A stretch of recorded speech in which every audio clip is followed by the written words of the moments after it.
Mas eu nunca me desviei da igreja. Me desviei do Senhor porque às vezes eu chegava na escola e as pessoas perguntavam para mim se eu era crente e eu dizia que era filho de crente. Não, eu sou filho de crente, eu não sou crente. Porque eu tinha vergonha de dizer que era crente. E aí as pessoas diziam, mas você vai para a igreja. Não, eu sou crente, mas eu não sou praticante. Como a gente ouve os católicos dizerem. Eu vi o católico dizer isso e aí achei interessante e abracei essa ideia. E depois eu tive a consciência de que eu era praticante e não era crente, na verdade. Eu praticava o evangelho porque desde criança eu participei de tudo. Mas na hora de confessar lá na escola, eu não tinha coragem de confessar. Até que um dia eu tive um encontro com o Senhor. Até que um dia, em um estudo bíblico, Deus falou ao meu coração que aonde eu estava, o caminho que eu estava seguindo, era realmente a vontade dEle. E aí eu me entreguei ao Senhor aos cerca de 16, 17 anos. Né? Mesmo ensinando para os adolescentes, mesmo ensinando a eles, eu tinha dúvidas acerca do caminho.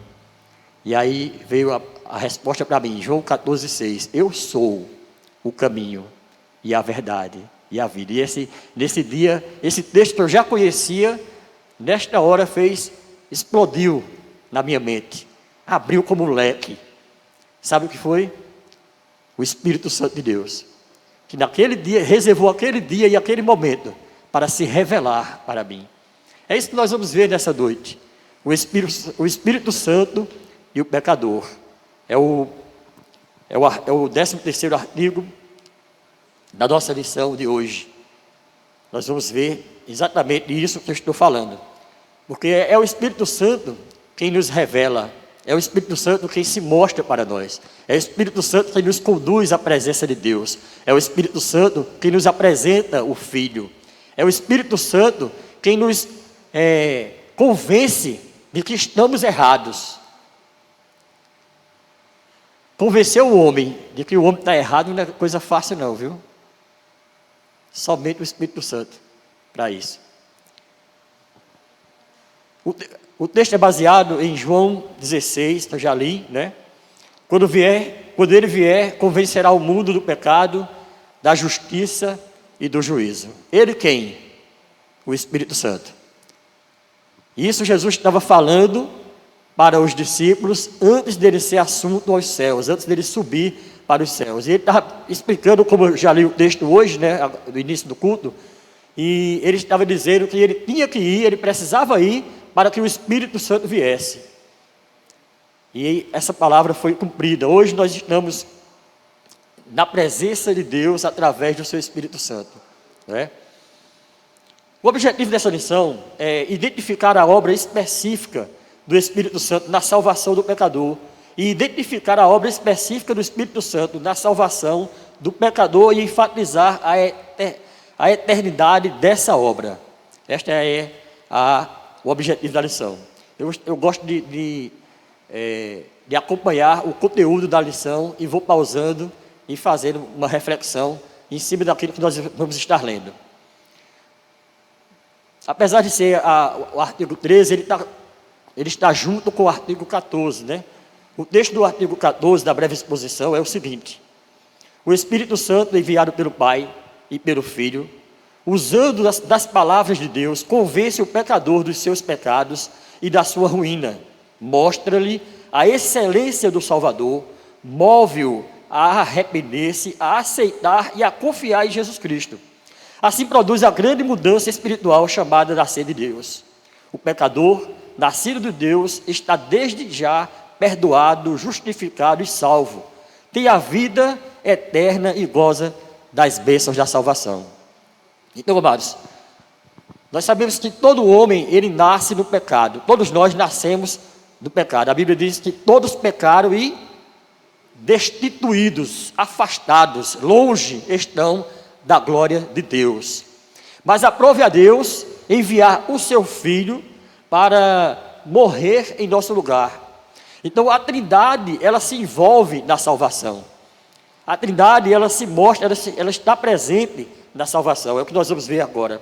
A salvação do homem é matéria de tal importância que toda a Trindade divina está implicada nela. Deus o Pai é o autor do plano, traçando antes da fundação do mundo, no concerto eterno da Trindade. E Efésios 1,4 diz: assim como nos escolheu nele, antes da fundação do mundo, para sermos santos e irrepreensíveis perante ele e em amor. Deus providenciou, Deus preparou a salvação. Ele foi o idealizador da salvação. Quando o homem caiu, quando Adão caiu, quando Eva caiu, quando eles caíram, Deus fez a promessa que da semente da mulher nasceria um que iria o quê? Redimir, queria restituir ou restaurar a comunhão do homem com Deus. Por quê? Porque essa comunhão foi quebrada quando o homem pecou.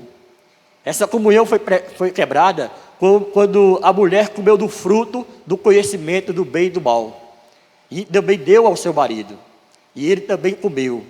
Então essa comunhão com Deus, a Bíblia diz que na viração do dia, Deus descia para conversar com o homem cara a cara. Você já pensou que privilégio o homem tinha? Na viração do dia, e quando ele fala assim, na viração do dia, eu entendo, eu posso entender, e isso é o entendimento meu, que eram pelo menos duas vezes por dia.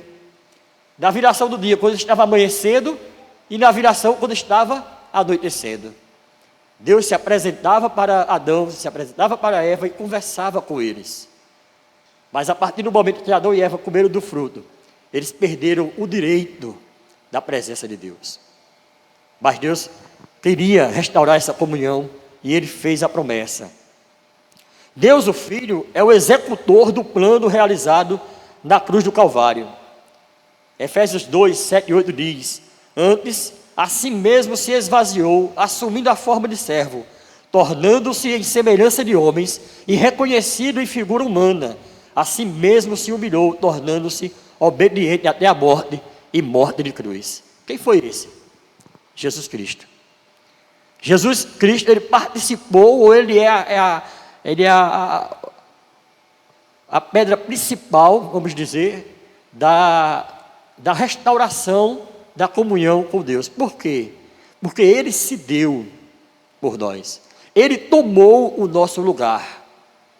Era necessário que o sangue fosse derramado. A Bíblia diz, acho que em Hebreus, fala que sem derramamento de sangue não há remissão de pecados, não pode haver perdão. Mas se eu fosse para a cruz, e o meu sangue fosse derramado na cruz, esse sangue não perdoaria nem mesmo os meus próprios pecados, muito menos o pecado da humanidade.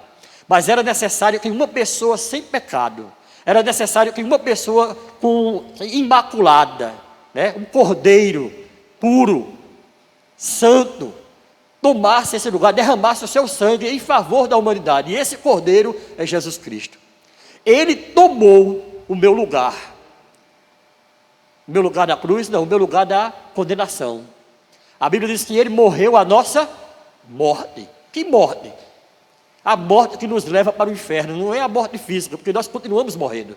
Mas a morte que nos leva para o inferno, que a Bíblia diz que é a segunda morte. Foi essa morte que Cristo morreu.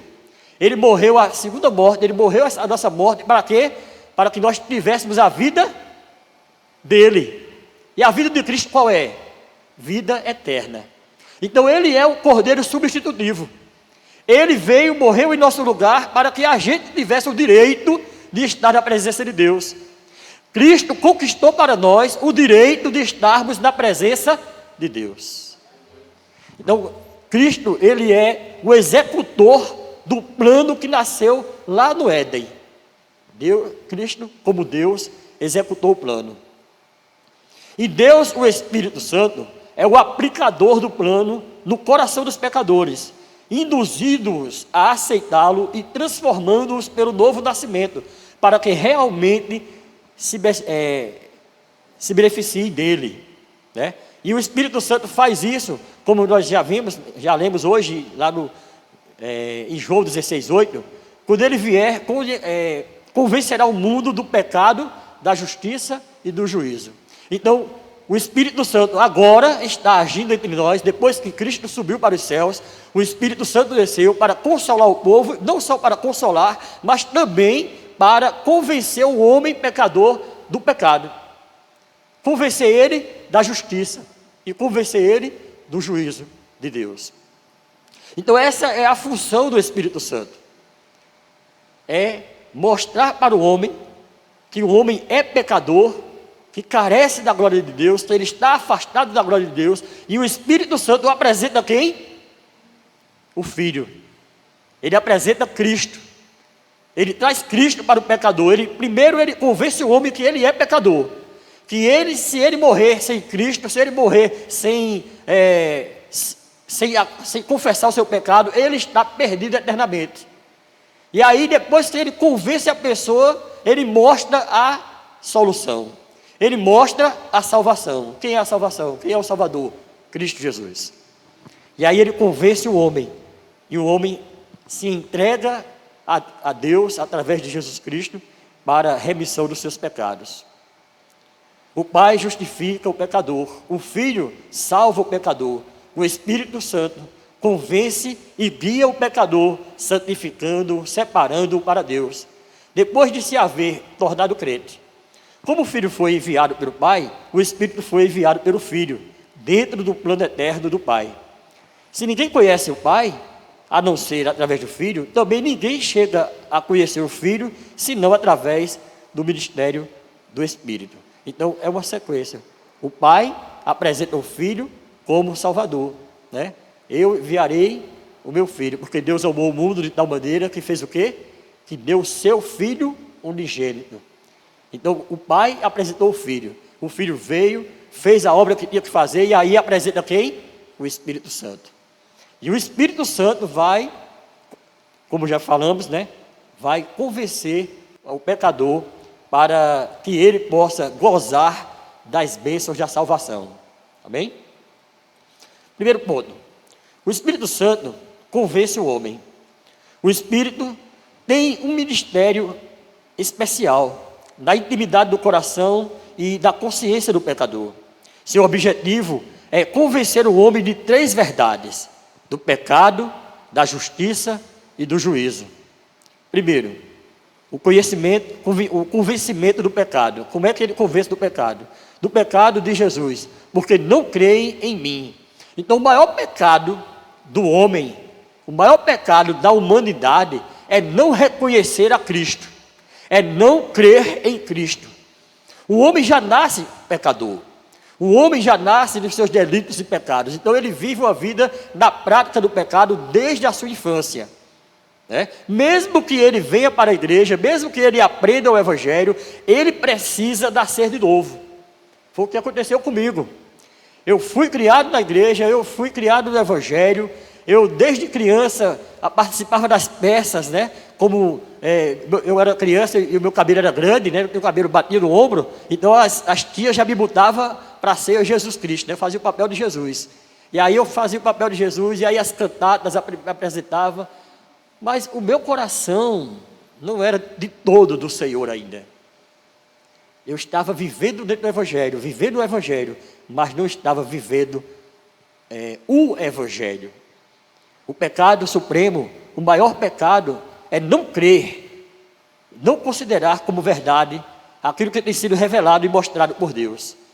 Então o maior pecado da humanidade é rejeitar a Cristo, é não crer em Cristo como Filho de Deus, como Salvador da humanidade. Este é o maior pecado da humanidade. E eu diria, e posso até afirmar, que este é o pecado que leva o homem para o inferno. Não reconhecer a Cristo, que Ele é o Filho de Deus, que tira o pecado do mundo. Então esta parte pertence ao Espírito Santo. É o Espírito Santo quem vai me convencer, quem me convenceu, né, de que eu era pecador e que eu necessitava da presença de Cristo na minha vida. Então nós ouvimos o Evangelho, a luz do Evangelho brilha diante de nós, a nossa mente se abre, e aí a gente passa a ser nova criatura, a gente passa a fazer parte do reino de Deus, nascendo de novo. Nem a inteligência do homem sozinha, nem a vontade do homem sozinha, mas quando o Espírito de Deus transforma o homem no sentido de que a sua consciência e a sua vontade se harmonizam com a revelação divina em Cristo Jesus. Então o homem nasce de novo. Isso quer dizer que o homem por si só, ele não tem capacidade de reconhecer que é pecador, se o Espírito Santo não o convencer. O homem por si só, ele não tem capacidade de reconhecer a Cristo como Salvador, se o Espírito Santo não se revelar para ele. O homem sozinho, ele não tem capacidade de se aproximar de Deus. Por isso, Cristo enviou o seu Espírito, para que o seu Espírito traga à luz a verdade, a mente do homem. É somente quando crê em Cristo, no valor, na eficácia e na necessidade de sua obra, que o homem contempla a realidade do seu estado de pecado e de miséria. Veja que, como nós falamos, a gente nasce, né, no caso de você que nasceu fora da igreja. Então a pessoa nasce longe do Evangelho, não conhece nada do Evangelho, ele aprende o quê? Se o pai vive uma vida dissoluta, ele vai aprender aquilo que o pai está ensinando.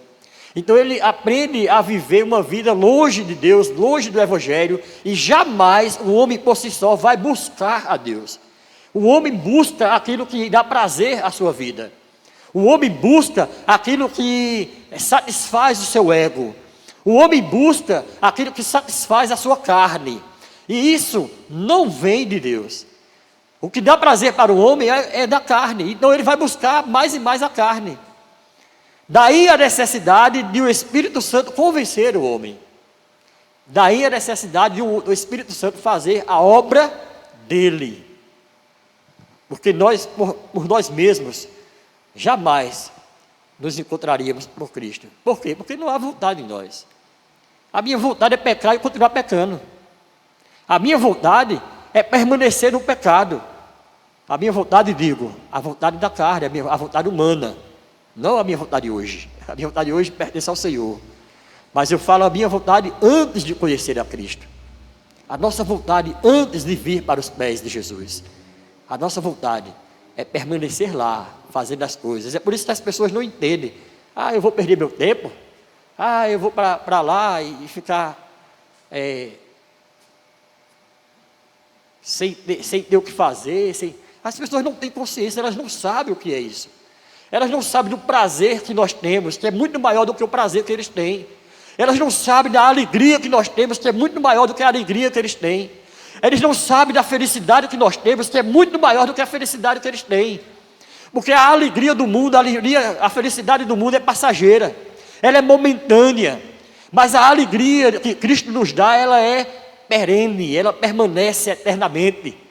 Mesmo que a gente passe por dificuldades, mesmo que a gente passe por lutas, mesmo que a gente passe por situações difíceis, a gente pode dizer como Jó: eu sei quem tenho crido, e estou bem certo que é poderoso para fazer infinitamente mais, para nos dar o seu propósito.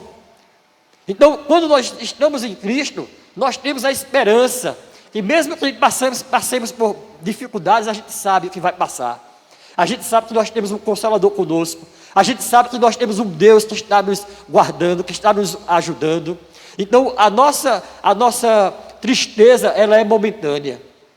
O apóstolo Paulo fala isso, né? Que ela é momentânea, ela é breve, ela é passageira.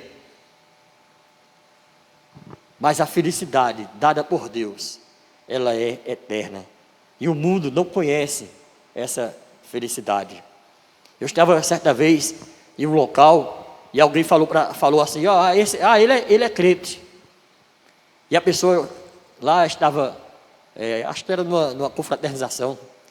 E a pessoa estava bebendo e disse assim para você: você é crente? Ele: sou. E ele disse: eu não quero ser crente não. Eu prefiro ir para o inferno do que para o céu. E eu fiquei olhando para eles: sabe por quê? Eu disse: não sei por que não. E ele falou: eu prefiro o inferno, porque lá no céu só vai ter os anjinhos pulando de nuvem em nuvem, vai ter só aquele povo assim, com as mãozinhas fechadas, vai ser uma vida muito chata. Eu prefiro ir para o inferno, que lá vai ter mulher, lá vai ter bebida, lá vai ter isso, vai ter aquilo, vai ter... Eu bati no ombro dele e disse: meu amigo, se o inferno fosse isso que você está pensando, até eu queria ir para lá também. Mas quando você chegar lá, você vai ver que nada disso é verdade, porque a Bíblia diz que o inferno arde com fogo de enxofre. Ele baixou a cabeça, ele não disse mais nada. As pessoas falam isso porque elas não têm consciência do que é o inferno. Elas não têm consciência do que é o céu. Se é bom estar aqui, se aqui é bom, é gostoso, você imagina na presença de Deus. Na presença de Deus tem até a tristeza, a própria tristeza, ela salta de alegria. Imaginem isso. Segundo ponto, o convencimento da justiça. Da justiça, continua Jesus, porque vou para o meu Pai. O Espírito revela a justiça que há em Cristo. Aquele que foi crucificado como malfeitor, e cujas palavras seriam para o judeu e para o gentil incrédulos um sinal de escândalo e de loucura, haveria de ser mostrado pela ressurreição. Ele foi vivificado pelo Espírito. Romanos 8, 11, né?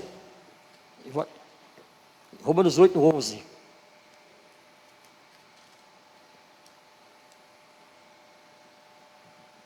Diz: se habita em vós o Espírito daquele que ressuscitou a Jesus dentre os mortos, esse mesmo que ressuscitou a Cristo Jesus dentre os mortos, vivificará também o vosso corpo mortal, por meio do seu Espírito que em vós habita. Então o Espírito Santo foi quem vivificou a Cristo. Foi Ele quem trouxe a vida a Cristo. E assim como Ele trouxe a vida a Cristo, Ele também vai nos trazer a vida a Cristo. Então, o Espírito Santo é quem vai trazer, elucidar o homem sobre a justiça de Deus. Veja, na ocasião do Pentecoste, sobre a ação do mesmo Espírito, as multidões foram levadas a aceitá-lo como justo e inocente Cordeiro, levantado para a propiciação de pecados. Lembre que quando o Pentecostes veio, quando aconteceu o Pentecostes, línguas como de fogo foram espalhadas, e as pessoas estavam ali e começaram a falar em outras línguas, e ali havia um misto de pessoas de vários lugares, e cada um ouvia em seu próprio dialeto, em seu próprio idioma, em sua própria língua nativa. E aí, o que eles falam, o que está acontecendo? Esse povo já está bêbado nessa hora do dia, já estão embriagados.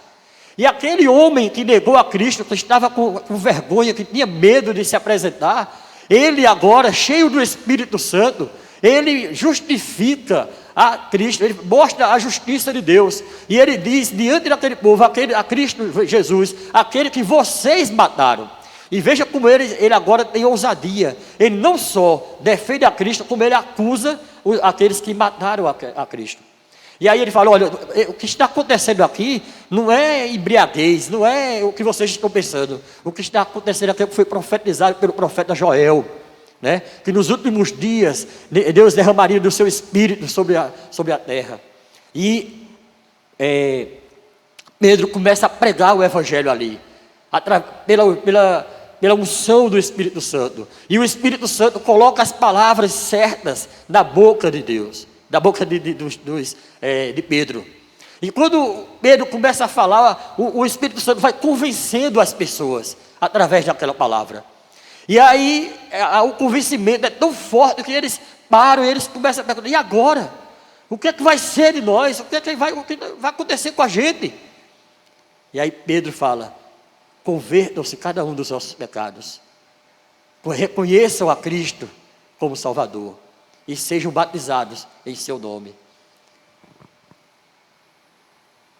E a justiça de Deus recai sobre nós através de Cristo Jesus. Nós fomos justificados por causa da justiça de Deus imputada em Cristo. Amém? E terceiro, o convencimento do juízo. Do juízo, conclui o Senhor, porque o príncipe deste mundo já está julgado.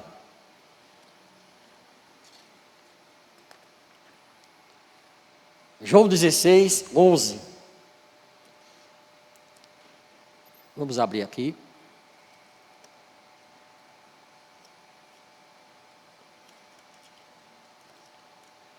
João 16, 11. Do juízo, porque o príncipe deste mundo já está julgado. O Espírito não somente convence da obra de salvação efetuada por Jesus, quanto à sua necessidade e legitimidade, mas também quanto à sua eficiência. É uma obra perfeita. Na cruz, o pecado foi coberto para aqueles que o aceitam, pois o príncipe deste mundo, Satanás, já foi ali julgado. Mesmo que, como príncipe deste mundo, seu poder ainda de muito perto ameace e angustie os salvos, no entanto, o seu fim já está decidido e ele, por mais que o procure, não poderá comprometer de modo final os resultados seguros da cruz. A Bíblia diz que quando Cristo morreu, ele foi até onde? Até o inferno, para pregar aos espíritos em prisões. Lá em Pedro fala que ele foi até o inferno e pregou para os espíritos em prisões. Que espíritos eram estes? Creio eu, irmãos, que estes eram todos aqueles que morreram antes da vida de Cristo, que morreram na época do sacrifício e não creram em Cristo. Eles não esperaram o Redentor de Israel. Eles não esperaram por Cristo. E eles morreram de maneira devassa, né? Longe de Deus. Então Cristo foi lá para dizer para eles que a promessa de Deus foi cumprida. Cristo foi lá para mostrar para eles que ele era a promessa de Deus e que tinha morrido para resgatar o homem e que tinha morrido por todos aqueles que morreram debaixo da promessa, né? Crendo que o Messias viria. E nesse momento a Bíblia diz que Jesus tomou a chave da morte e do inferno. Então o diabo, ele já foi julgado. E o diabo ele não pode fazer além do que ele faz. Eu vejo pessoas dizendo assim, foi o diabo que matou aquela pessoa. Mas se Cristo tomou a chave da morte, como é que o diabo pode matar alguém? Porque o poder da morte agora está sobre quem? Sobre Cristo. Ele é quem decide quem morre. Ele tomou a chave da morte e do inferno. Então, duas coisas me mostram. O diabo não tem poder para matar ninguém e nem tem poder para levar ninguém para o inferno. Porque ele não tem a chave do inferno e nem tem a chave da morte. Então isso pertence agora a Deus, por causa do sacrifício de Jesus. Então o diabo ele pode tentar atrapalhar, né, a nossa vida. O diabo pode tentar atrapalhar a nossa comunhão com Deus, mas ele não pode arrancar de nós a nossa salvação. Ele não pode tirar de nós a nossa justificação. Nós fomos justificados pelo Espírito através de Cristo e do sacrifício de Jesus na cruz do Calvário. E o diabo não pode fazer mais nada quanto a isso. Essa convicção levada a efeito pelo Espírito não se faz senão em harmonia com a palavra de Deus, a quem se chama a espada do Espírito. Então é por causa da palavra de Deus que eu tenho essa convicção. Uma das armas, né, do cristão, que fala lá em Efésios, é a espada do Espírito. O que é a espada do Espírito? É a palavra de Deus. Ela é a espada do Espírito. É essa palavra de Deus, é essa espada do Espírito que me dá a convicção de que eu estou no caminho certo, de que eu estou fazendo as escolhas certas. Obrigado, pastor.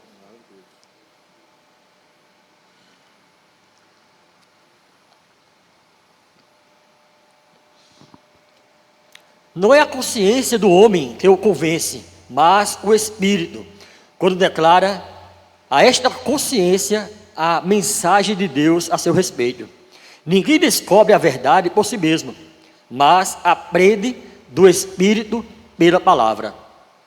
Nós não temos, como eu já falei antes, nós não temos a capacidade de enxergarmos o nosso pecado. Nós não temos a capacidade de abrirmos a nossa mente e dizermos assim, agora eu vou crer em Deus. Nós não temos essa capacidade. Essa capacidade só vem através do Espírito Santo. É Ele quem elucida isso em nossa mente. É Ele quem esclarece a nossa mente. E a palavra que ele usa, ele é especialista nisso, né? Às vezes é uma palavra tão simples, às vezes é uma coisa tão fácil, tão corriqueira, e a gente se espanta, né? Para uns é necessário que seja algo muito intelectual. O Espírito Santo é mais do que intelectual. Ele é sabedor de todas as coisas, ele é onisciente, ele sabe todas as coisas. Ele é a própria essência da sabedoria. E aí ele sabe alcançar o letrado e sabe alcançar o analfabeto. Ele sabe alcançar aquele que estuda, mas também sabe alcançar aquele que não estuda. Ele sabe como alcançar uma criança que ainda está aprendendo as coisas e sabe como alcançar um adulto.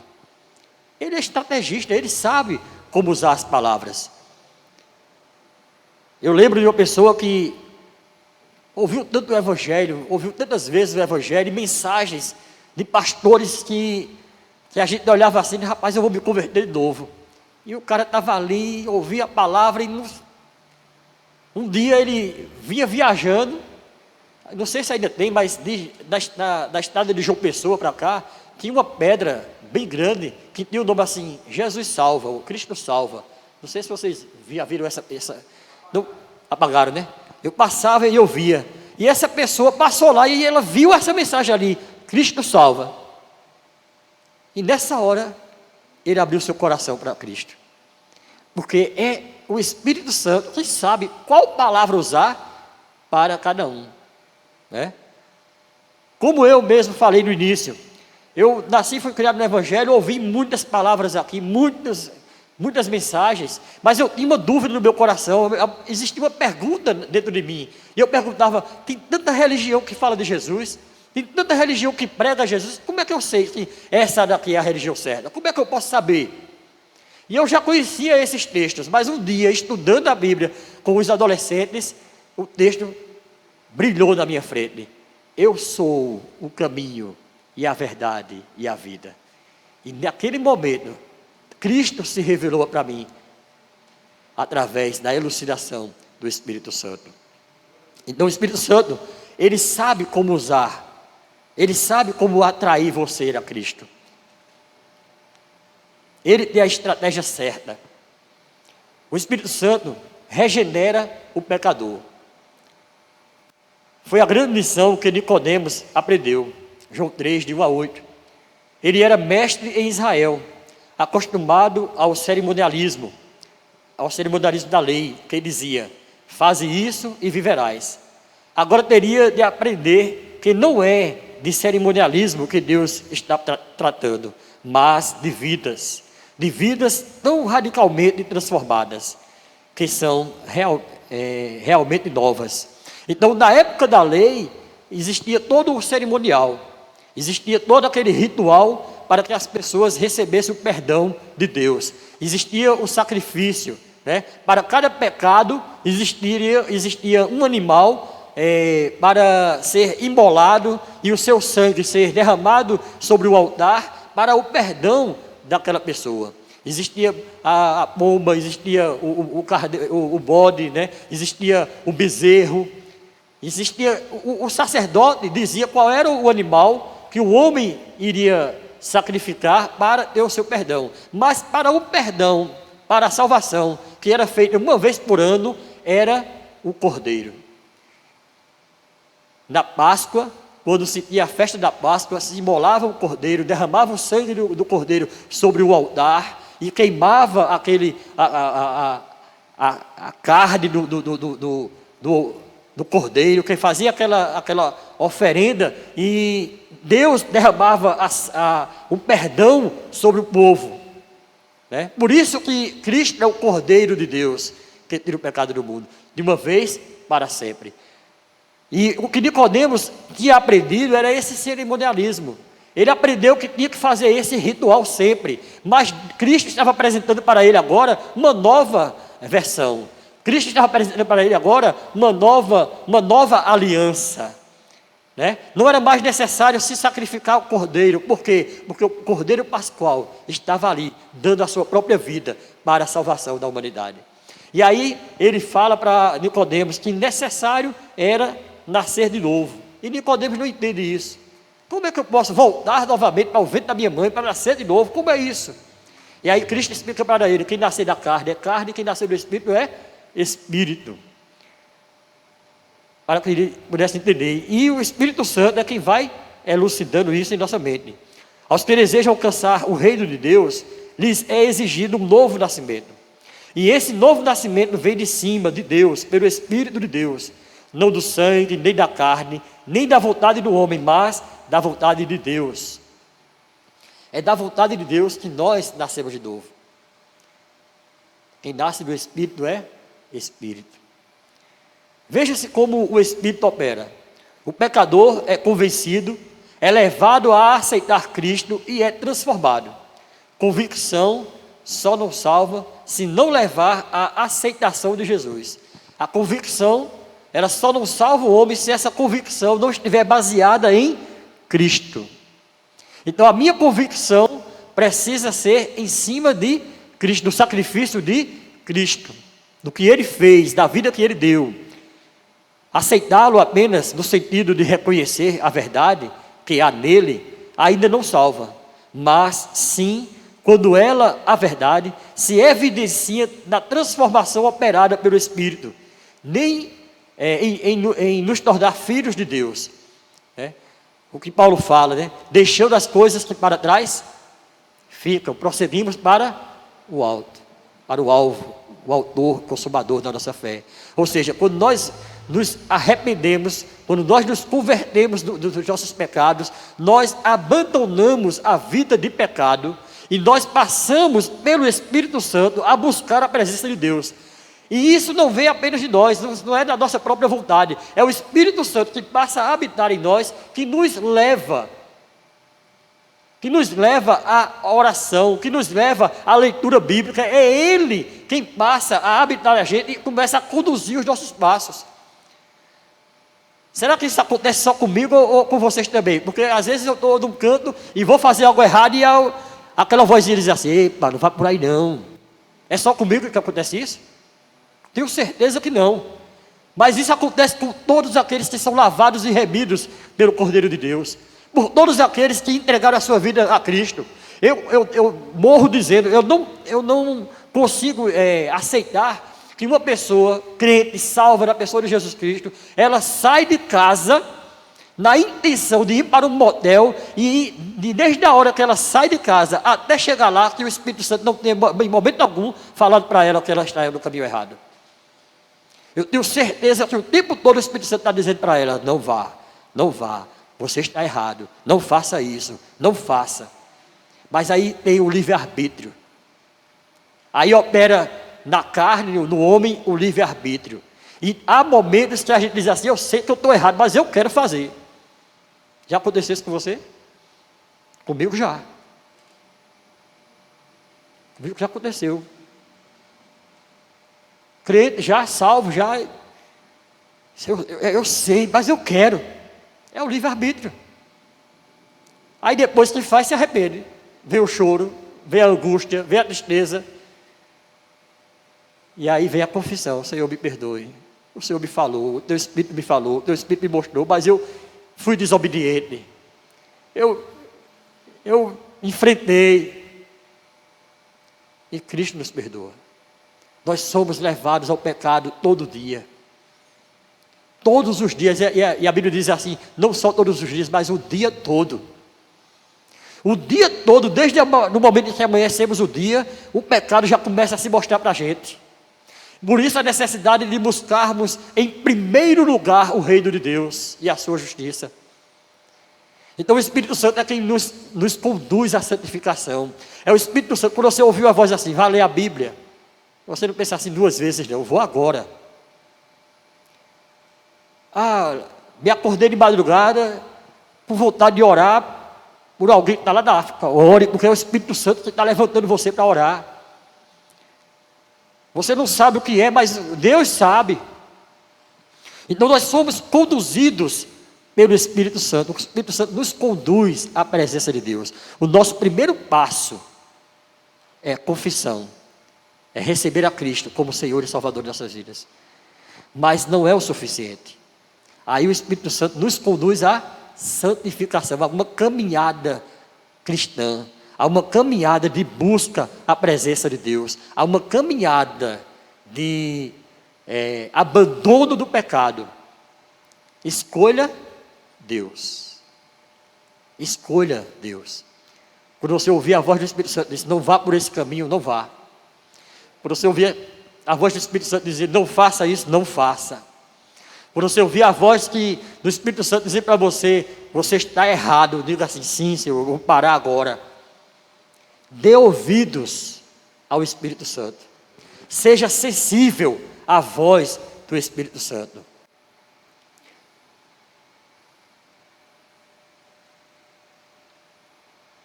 Voltando, né? Nem a inteligência do homem sozinha, nem a vontade do homem sozinha, mas quando o Espírito de Deus transforma o homem, no sentido de que a sua consciência e a sua vontade se harmonizam com a revelação divina em Cristo Jesus, então o homem nasce de novo, né? Tito 3:5. Não por obras de justiça praticadas por nós, mas segundo sua misericórdia, Ele nos salvou mediante o lavar regenerador e renovador do Espírito Santo. Então não é por obras que nós somos regenerados.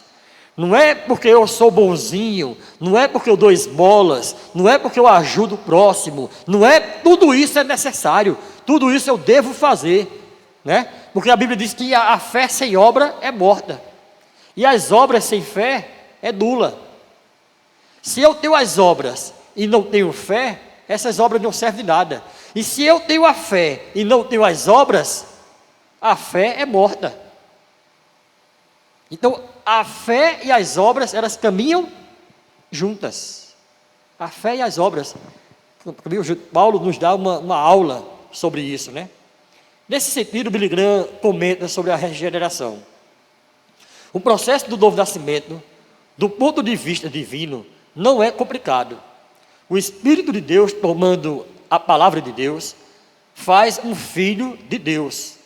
Nós nascemos de novo pela atuação do Espírito Santo, que por sua vez usa a palavra de Deus divinamente inspirada. O Espírito de Deus dá vida às pessoas. A partir do momento em que nascemos de novo, o Espírito passa a morar em nós para toda a vida. Recebemos vida eterna. E aí, isso traz, daqui a pouco vai tratar a questão de perder a salvação. Perde a salvação ou não perde? Se o Espírito Santo te salvou, se o Espírito Santo passa a morar em você, como é que você vai perder aquilo que Ele deu? Jesus disse assim certa vez, aqueles que vierem a mim, de maneira nenhuma, lançarei fora. E ninguém os arrebatará das minhas mãos. Então nós podemos até pecar, nós podemos até cair, mas não ficaremos prostrados, nós não perderemos a salvação. Por quê? Porque o verdadeiro cristão, ele vai se arrepender e vai voltar para a presença do Senhor. A obra perfeita do Espírito Santo. O pecador que aceitou a Cristo está perdoado, justificado e salvo, e goza das bênçãos da salvação. Tão perfeita quanto a obra de Cristo é também a obra do Espírito, pois esta consiste em aplicar no pecador, agora crente, os efeitos eternos e perfeitos da obra do Filho. Paulo nos diz em Efésios que fomos selados para a possessão de Deus pelo Espírito Santo.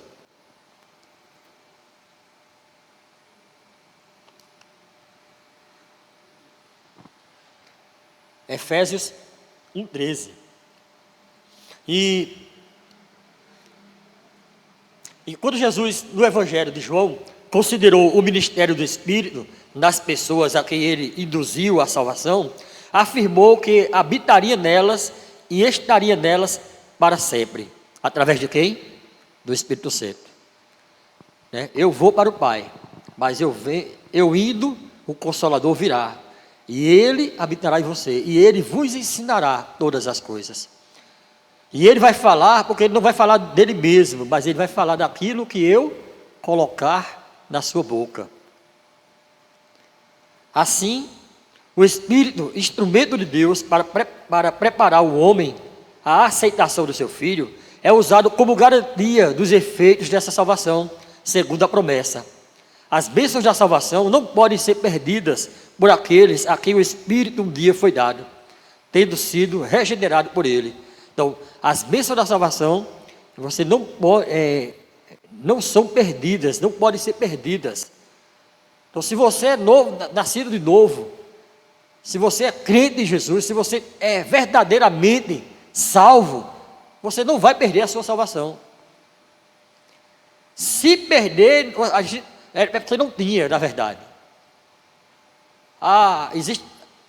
Existem aqueles que a Bíblia diz, né?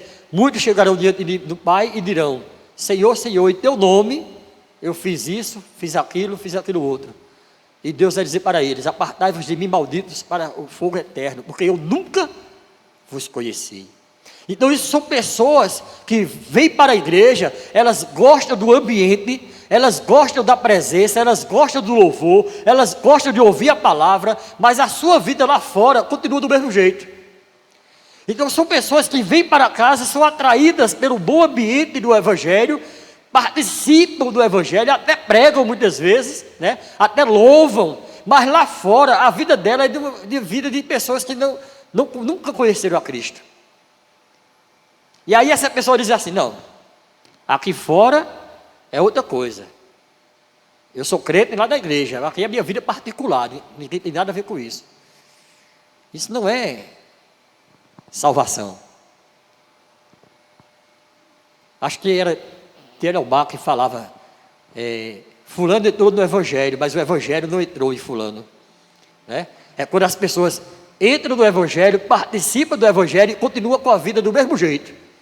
Continua no pecado, continua com a mentira, continua com a desonestidade, continua em prostituição, continua fazendo as coisas erradas. Ele entrou no Evangelho, mas o Evangelho não entrou nele. É diferente quando o Evangelho entra na gente. É diferente quando o Evangelho entra na pessoa, a pessoa pode até permanecer lá fora, em alguns ambientes, não de pecado, né? E aí eu quero explicar isso da seguinte forma: pode ter pessoas crentes lavadas no sangue de Jesus dentro do catolicismo, dentro da igreja católica, mas pessoas que foram regeneradas por Cristo e que ainda estão sendo elucidadas pelo Espírito que o caminho não é aquele, mas elas já entendem que não deve adorar a imagem, elas já entendem que não é por sacrifício, não é por confessar o pecado ao Padre, mas elas já entendem que é através do sangue do Cordeiro, apenas um momento para que elas saiam de lá. Ou seja, o Evangelho entrou nela, e ela está num ambiente desfavorável, mas ela permanece na presença de Deus, porque ela entende que aquilo que está acontecendo ali não agrada a Deus. E aí, no tempo certo, no tempo de Deus, ela sai e vai procurar um local que ela possa andar mais próxima do Evangelho. Assim, o Espírito, instrumento de Deus para preparar o homem à aceitação de seu Filho, é usado como garantia dos efeitos dessa salvação, segundo a promessa. As bênçãos da salvação não podem ser perdidas, como já li isso, né? Isso não quer dizer que as circunstâncias da vida e de nossa fraqueza, ainda estando e vivendo na carne, não nos faça perder, por vezes, as bênçãos da vida de salvo. Mas que apesar dessas fraquezas, a promessa de Deus é firme e as bênçãos da salvação serão confirmadas por Deus, que aperfeiçoará a boa obra começada em nós até o dia de Cristo. Então essa obra vai ser aperfeiçoada em nós. Nós vamos escorregar algumas vezes, nós vamos nos desentender algumas vezes com o irmão, e aí é necessário que nos arrependamos e confessemos o nosso pecado, peçamos perdão uns aos outros, né? A Bíblia diz: confessai os vossos pecados uns aos outros. Ou seja, se eu cometi um pecado contra a irmã Luzimar, eu tenho que chegar para ela e dizer: minha irmã, me perdoe, eu falei mal da irmã, minha irmã, me perdoe, eu fui grosso com a irmã, minha irmã, me perdoe por isso, por aquilo. Então nós devemos confessar os nossos pecados uns aos outros. O esposo e a esposa, né, devem confessar os seus pecados um ao outro. Minha filha, eu errei com você. Meu filho, eu fiz o que não devia, eu fui grosso, eu não cuidei de você. Seja lá o que for, devemos confessar os nossos pecados uns aos outros. Definitivamente, portanto,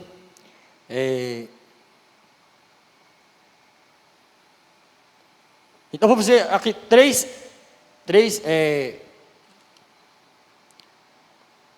definições, né? Está perdoado, porque Deus concede perdão completo a todo aquele que aceita Jesus como Salvador. Deus não traz um perdão parcial. Deus não traz um perdão momentâneo. Ele traz um perdão completo. Desde a hora que você nasceu, né, até aquele momento que você teve um encontro com Cristo. Alguns têm uma vida de pecado bem curtinha, né? Se converteu aos 10 anos, aos 12 anos, aos 15 anos, aos 17. Outros se convertem aos 90. Então a vida de pecado dele foi bem extensa, né? Mas ele recebe, isso se aplica naquela passagem da parábola que Jesus conta do viateiro, né, que foi arregimentar o povo para trabalhar. Então ele passou no início da manhã, chamou os trabalhadores e levou para a vinha. Depois passou no meio-dia, levou outros e assim foi. Então, mas quando foi para pagar, ele deu o mesmo valor para todos. Deu o pagamento de um dia inteiro, né? Começando por aqueles que chegaram por último. Isso se aplica na salvação. Aquele que está com tantos anos de vida, né? Como falei agora há pouco, 90 anos, se converteu ao Evangelho, ele recebe o mesmo perdão que aquele que se converteu aos 10 anos. É o mesmo perdão, é a mesma graça salvífica na vida deles. Em Romanos 8, 1 diz: agora, pois, já nenhuma condenação há. Para quem? Para os que estão em Cristo Jesus. Não há mais condenação para você, meu irmão. Não existe mais condenação. Contam que Martinho Lutero, certa vez, estava orando e o diabo se apresentou para ele e mostrou para ele um monte de pecados. Olha, você não pode ser salvo porque você cometeu esse. E fez uma relação de pecados para ele. E disse que Martinho Lutero chegou, pegou aquela lista e escreveu em cima dela: o sangue de Jesus Cristo nos purifica de todo pecado. Ele não disse: não, isso não é mentira, isso não é verdade não. Ele disse assim: realmente eu pequei, mas o sangue de Jesus nos purifica de todos os pecados. Então você, meu irmão, foi perdoado de uma vez para sempre. E o seu perdão é até para aqueles pecados que você ainda vai cometer,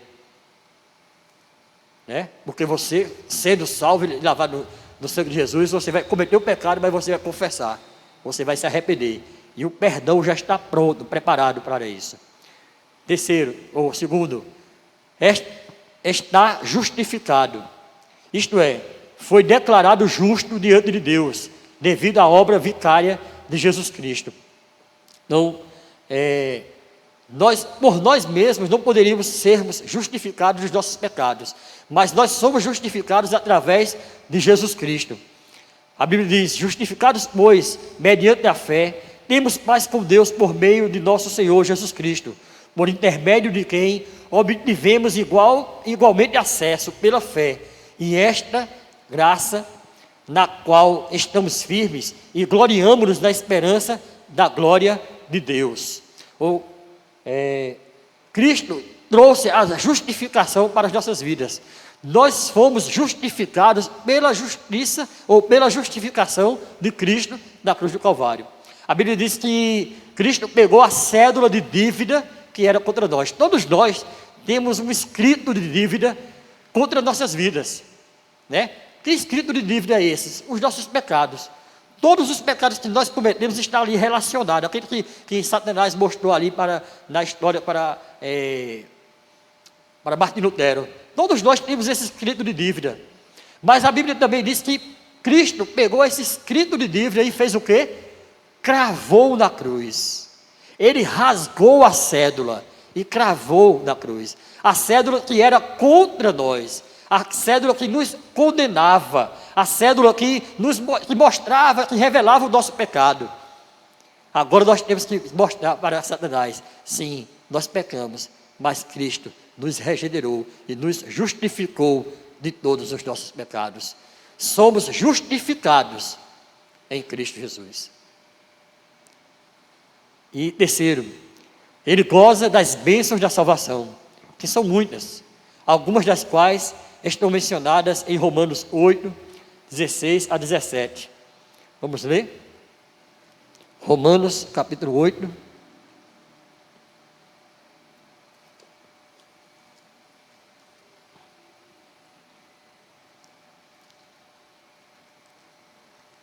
Romanos 8, versículos 16 e 17. O próprio Espírito testifica com o nosso Espírito que somos filhos de Deus. Ora, se somos filhos de Deus, somos também herdeiros. Herdeiros de Deus e co-herdeiros com Cristo. E com Ele, se com Ele sofremos, também com Ele seremos glorificados. Amém? Nós somos herdeiros e co-herdeiros de Cristo, por causa do sacrifício de Jesus, por causa da justificação. Amém, meus irmãos? Concluindo, o ministério do Espírito Santo tem um objetivo: convencer o pecador e levá-lo a Cristo. Seu propósito não é somente declarar, é convencer e encaminhar na aceitação de Jesus como Salvador. Daí, uma advertência à igreja e aos pregadores. E aos pregadores, não é os pecadores não. A função da igreja e a de quem prega não se reduz somente a pregar. Pregar é um dos métodos pelos quais fazemos a nossa tarefa. E nossa tarefa não estará concluída enquanto não levarmos o homem a uma decisão. Temos outras lições práticas. O Espírito de Deus não é uma influência, mas uma pessoa tão real como o Pai e o Filho, tão real como qualquer de nós. Não é o pecador que se convence por sua própria inteligência ou capacidade de entender, mas o Espírito sobre ele exerce o seu poder. Terceiro, a palavra de Deus é instrumento pelo qual o Espírito alcança a consciência humana para a convencer. Então, é pela palavra de Deus que nós somos convencidos do pecado. Ela nos conta a história, ela nos mostra o que Cristo fez. Quarto, aquele que é atingido pela obra do Espírito está eternamente salvo. Uma vez salvo, salvo para sempre. Quinto, quem pelo Espírito não se deixa atingir, está eternamente perdido. Ou seja, quem rejeita a palavra de Deus, quem tapa os seus ouvidos para não ouvir a voz de Deus, ele está eternamente perdido. Amém? Infelizmente, né? Para aqueles que estão perdidos. Que a graça do Senhor possa invadir o nosso ser. E que você tenha convicção de que o seu nome foi escrito no livro da vida. E ninguém pode apagar. Ninguém pode apagar. Certa vez